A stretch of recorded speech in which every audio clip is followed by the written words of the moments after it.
பிரியமானவர்களே, இன்றைக்கும் நாம் ஜெபிக்க வேண்டிய மிக முக்கியமான ஒரு காரியத்தை குறித்து தான் நாம் தியானிக்க போகிறோம். 64ஆம் சங்கீதம் 1ஆம் வசனம்.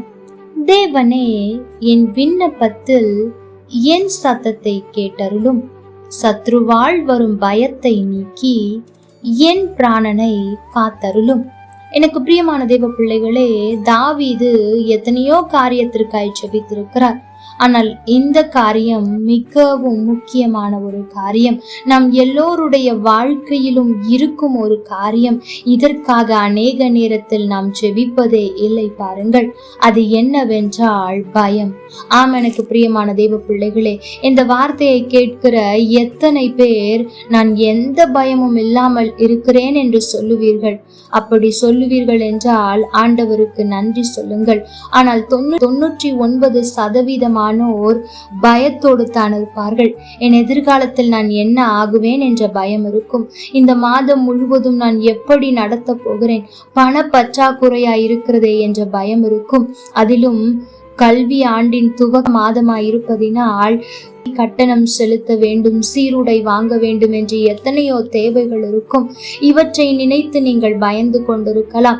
எந்த காரியமாயிருந்தாலும் சரி, அல்லது உங்களை அறியாத ஏதோ ஒரு பயம் உங்களுடைய இருதயத்தில் இருக்கலாம். என்ன பேசினாலும் எவ்வளவு ஜெபித்தாலும் அந்த பயம் மாறவில்லையே.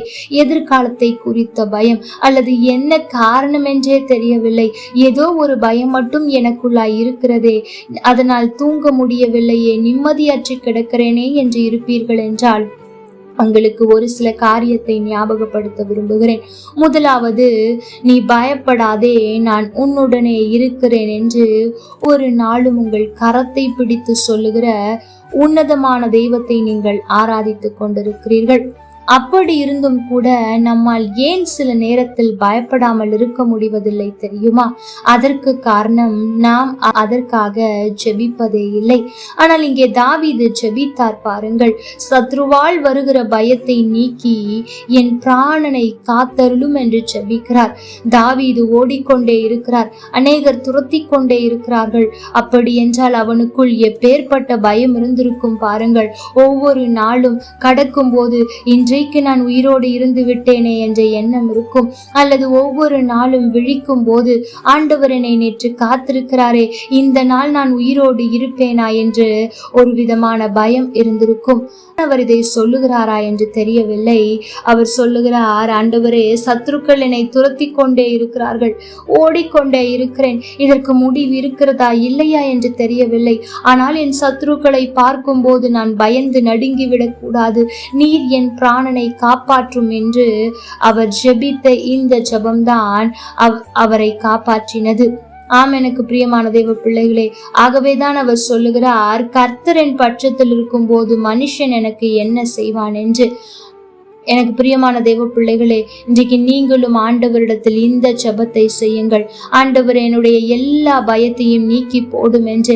அன்றைக்கு அவனுக்கு சத்ருவா இருந்தது உண்மையாகவே சத்ருக்கள் மாத்திரம் அல்ல, அவனுடைய வீட்டார் அப்படித்தான் இருந்தார்கள்.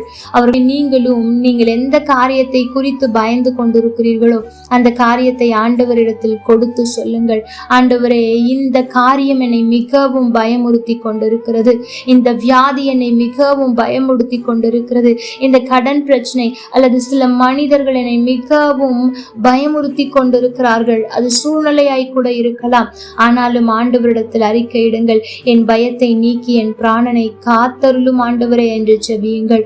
நிச்சயம் அவர் உங்கள் பயத்தை நீக்கி உங்களை காப்பது நிச்சயம். கர்த்தர் தாமே உங்களோடு கூட இருந்து உங்களை ஆசீர்வதிப்பாராக. ஆமென். லைக் பண்ணுங்க, ஷேர் பண்ணுங்க, கமெண்ட் பண்ணுங்க.